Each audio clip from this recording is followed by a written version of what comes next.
behind the father image, behind the mother image, behind the image of light inaccessible, and behind the image of profound and abysmal darkness, beyond all conception whatsoever, there's something else which we can't conceive at all. Now, I'm sure that most of you know the old story about the astronaut who went far out into space and was asked on his return whether he had been to heaven and seen God. And he said yes. And so they said to him, well, what about God? And he said, she is black. And although this is a very well-known and well-worn story, it is very profound. Because, I tell you, I knew a monk who started out in life as pretty much of an agnostic or an atheist, and then he began to read Henri Bergson, the French philosopher who proclaimed the vital force, the élan vital, and so on. And the more he read into this kind of philosophy, the more he saw that these people were really talking about God. And I've read a great deal of theological reasoning about the existence of God, and they all start out on this line. If you are intelligent and reasonable, you cannot be the product of a mechanical and meaningless universe. Figs do not grow on thistles. Grapes do not grow on thorns. And therefore, you, as an expression of the universe, as an aperture through which the universe is observing itself, cannot be a mere fluke. Because if this world peoples, as a tree brings forth fruit, then the universe itself, the energy which underlies it, what it's all about, the ground of being, as Paul Tillich called it, must be intelligent. Now, when you come to that conclusion, you must be very careful, because you may make an unwarranted jump. Namely, the jump to the conclusion that that intelligence, that marvelous designing power which produces all this, is the biblical God. Be careful. Because that God,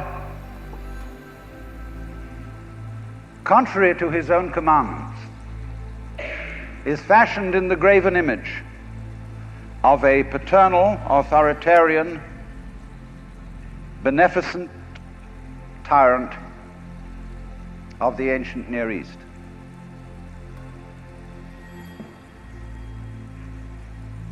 And it's very easy to fall into that trap, because it's all prepared, institutionalized in the Roman Catholic Church, in the synagogue, in the Protestant churches, all there ready for you to accept. And by the pressure of social consensus and so on, it is very natural to assume that when somebody uses the word God, it is that father figure which is intended. Because even Jesus used the analogy, the Father, for his experience of God.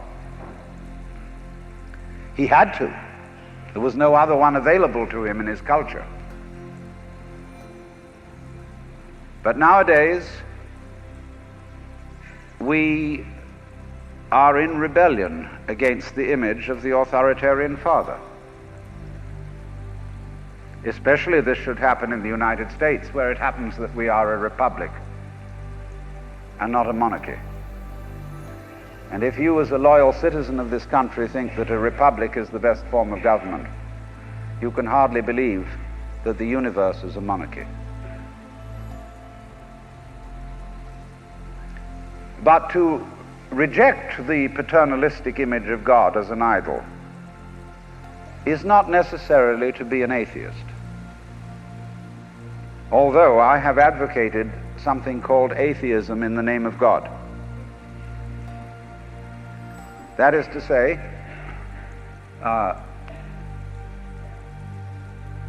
an experience, a contact, a relationship with God, that is to say, with the ground of your being, that does not have to be embodied or expressed in any specific image.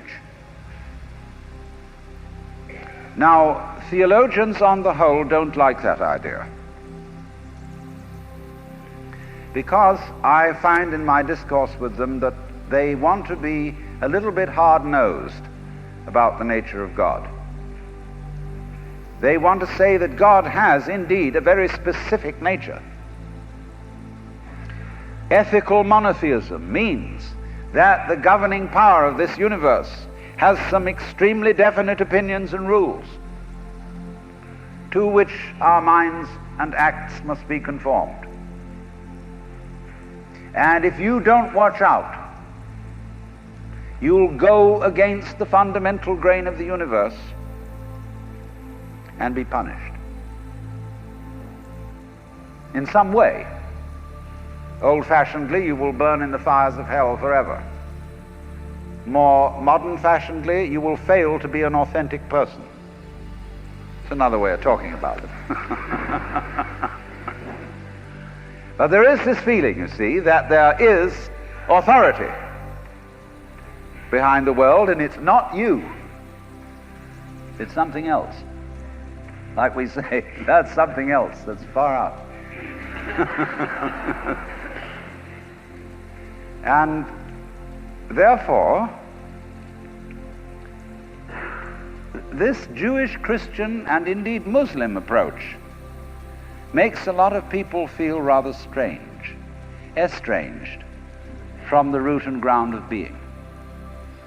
There are a lot of people who never grow up and are always in awe of an image of grandfather. Now, I'm a grandfather. I have 5 grandchildren, and so I'm no longer in awe of grandfathers. I know I'm just as stupid as my own grandfathers were, and therefore I'm not about to bow down to an image of God with a long white beard. Now, naturally, of course, we intelligent people don't believe in that kind of a God, not really. I mean, we think that God is spirit, that God is very undefinable and infinite and all that kind of thing. But nevertheless, the images of God are have a far more powerful effect upon our emotions than our ideas. And when people read the Bible and sing hymns, Ancient of Days, who sittest throned in glory, immortal, invisible, God only wise, in light inaccessible, hid from our eyes, they still got that fellow up there with a beard on. It's way in the back of the emotions. And so we should think, first of all, in contrary imagery, and the contrary imagery is, she's black. Imagine instead of God the Father, God the Mother. And imagine that this is not a luminous being, blazing with light, but an unfathomable darkness, such as is portrayed in Hindu mythology by Kali, K-A-L-I, the Great Mother, who is represented in the most terrible imagery. Kali has a tongue hanging out long, drooling with blood. She has fanged teeth. She has a scimitar in one hand and a severed head in the other. And she is trampling on the body of her husband, who is Shiva. Shiva represents also, furthermore, the destructive aspect of the deity, wherein all things are dissolved so that they be reborn again. And here is this blood-sucking, terrible mother as the image of the supreme reality behind this universe. Imagine, it's the representative of the octopus, the spider, the awful the creepy crawlies at the end of the line, which we're all terrified of. Now that's a very important image, because let us suppose, just for the sake of argument, that all of you sitting here right now are feeling fairly all right. I mean, you're not in hospital. You don't have the screaming mimes. You have a sense, you probably had dinner and are feeling pretty good. But you know that you feel that you're fairly good because in the background of your minds, very far off in the background of your minds, you've got the sensation of something absolutely ghastly that simply mustn't happen. And so against that, which is not happening, and which doesn't necessarily have to happen, but by comparison with that, you feel pretty all right. And that absolutely ghastly thing that mustn't happen at all is Kali. And therefore, at once, we begin to wonder whether the presence of this Kali is not in a way very beneficent. I mean, how would you know that things were good unless there was something that wasn't good at all? Now I'm not putting this forward as a final position. I'm only putting it forward as a variation, as a way of beginning to look at a problem and getting our minds out of their normal ruts. She's black. Well, she, first of all, feminine, represents what is called philosophically the negative principle. Now, of course, people who are women in our culture today and believe in women's lib don't like to be associated with the negative, because the negative has acquired very bad connotations. We say accentuate the positive. Well, that's a purely male chauvinistic attitude. How would you know that you were outstanding unless by contrast there was something instanding?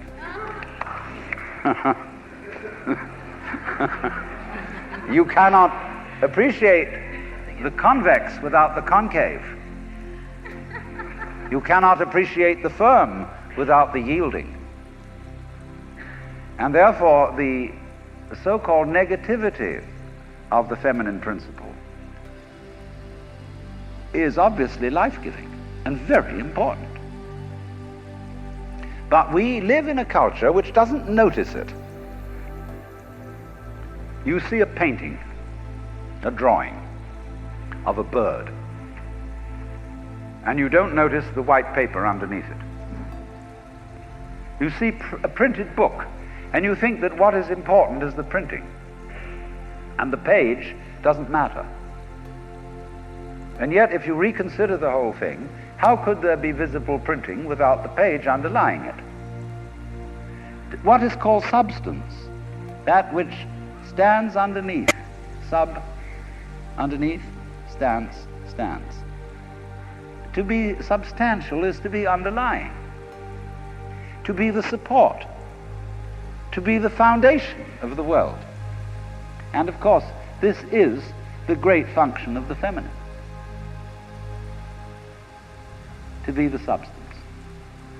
And therefore, the feminine is represented by space, which is of course black at night. But were it not for black and empty space, there would be no possibility whatsoever of seeing the stars. Stars shine out of space, and astronomers, very high-powered astronomers, are beginning to realize that stars are a function of space. Now that's difficult for our common sense, because we think that space is simply inert nothingness. But we don't realize that space is completely basic to everything. It's like your consciousness. Nobody can imagine what consciousness is. It's the most elusive, whatever it is, that there is at all. because it's the background of everything else that we know. Therefore, we don't really pay much attention to it. We pay attention to the things within the field of consciousness, to the outlines, to the objects, to the so-called things that are in the field of vision, the sounds that are in the field of hearing, and so forth. But what it is that embraces all that, we don't pay much attention to it. We can't even think about it. It's like trying to look at your head. You know, you try to look at your head, and what do you find? You don't even find a black blob in the middle of things. You just don't find anything. And yet that is that out of which you see, just as space is that out of which the stars shine. So there's something very queer about all this. That which you can't put your finger on, that which always escapes you, that which is completely elusive, the blank, seems to be absolutely necessary for there to be anything whatsoever. Now let's take this further. Kali also is the principle of death, because she carries a scimitar in one hand and a severed head in the other. Death. This is tremendously important to think about. We put it off. Death is swept under the carpet in our culture. In the hospital, they try to keep you alive as long as possible in utter desperation. They won't tell you that you're going to die. When their relatives have to be informed that it's a hopeless case, they say, don't tell this to the patient. And all the relatives come around with hollow grins and say, well, you'll be all right in about a month, and then we'll go and have a holiday somewhere and sit by the sea and listen to the birds and whatnot. And the dying person knows that this is mockery. Well, of course, we've made death howl with all kinds of ghouls. We've invented dreadful afterlives. I mean, the Christian version of heaven is as abominable as the Christian version of hell. I mean, nobody wants to be in church forever.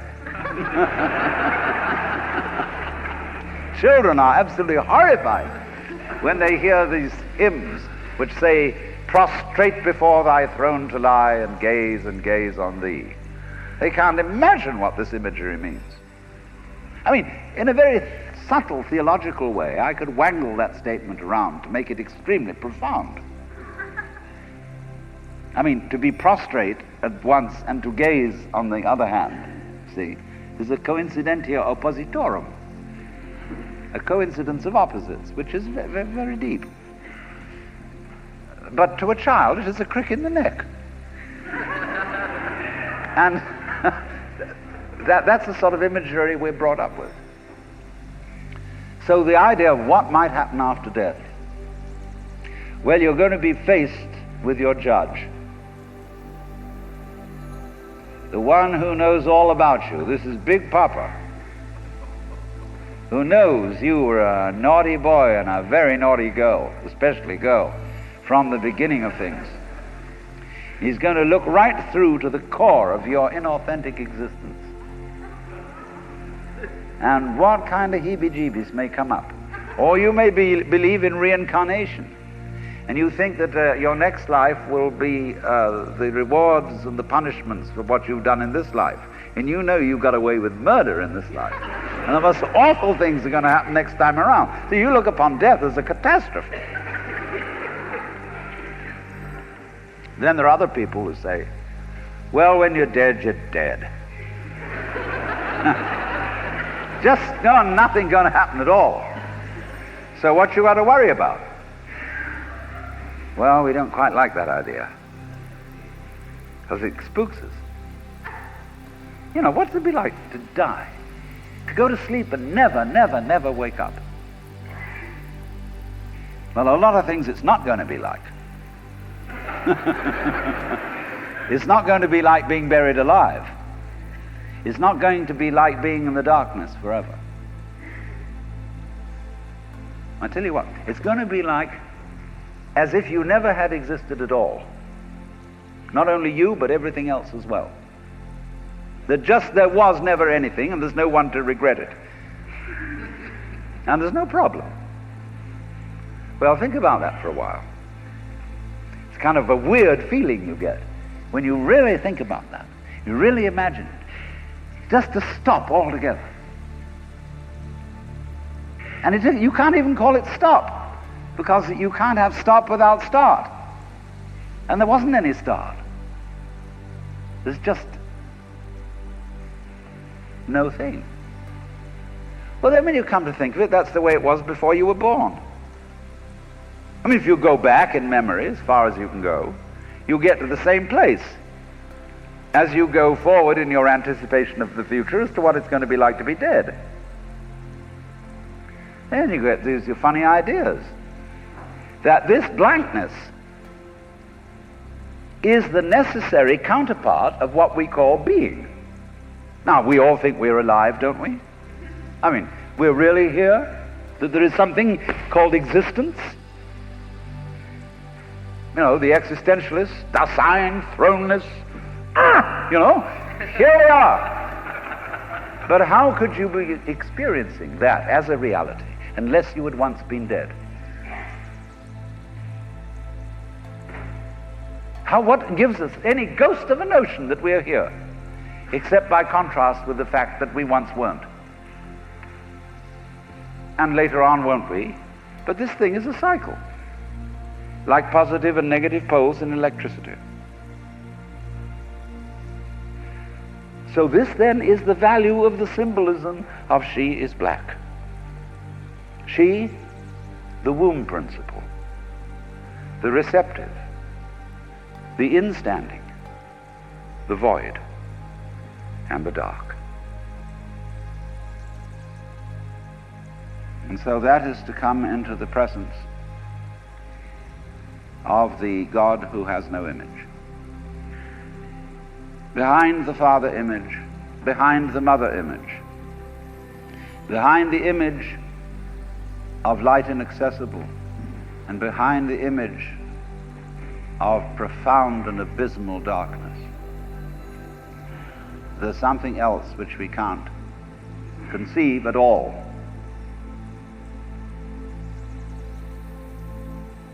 Dionysius the Areopagite called it the luminous darkness.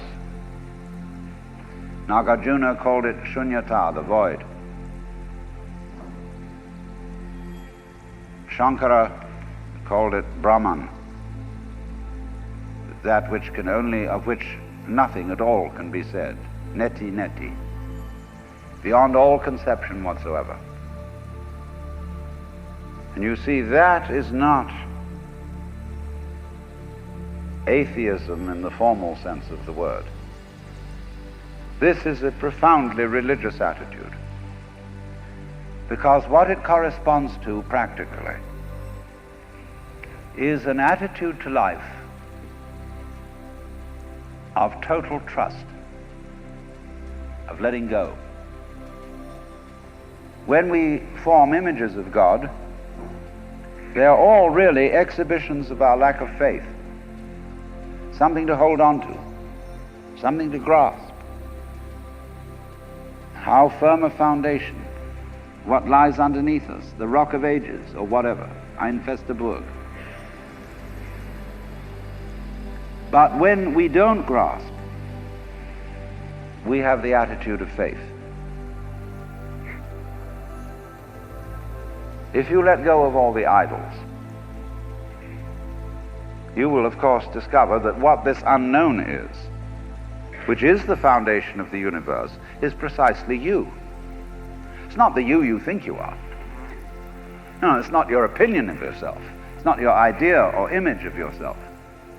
It's not the chronic sense of muscular strain, which we usually call I. You can't grasp it. Of course not. Why would you need to? Supposing you could, what would you do with it? And who would do what with it? You can never get at it. So there's that profound central mystery. And the attitude of faith is to stop chasing it. Stop grabbing it, because if that happens, the most amazing things follow. But all these ideas of the spiritual, the godly, as this attitude of must, and we have been laid down the laws which we are bound to follow, all this jazz, is not the only way of being religious and of relating to the ineffable mystery that underlies ourselves and the world.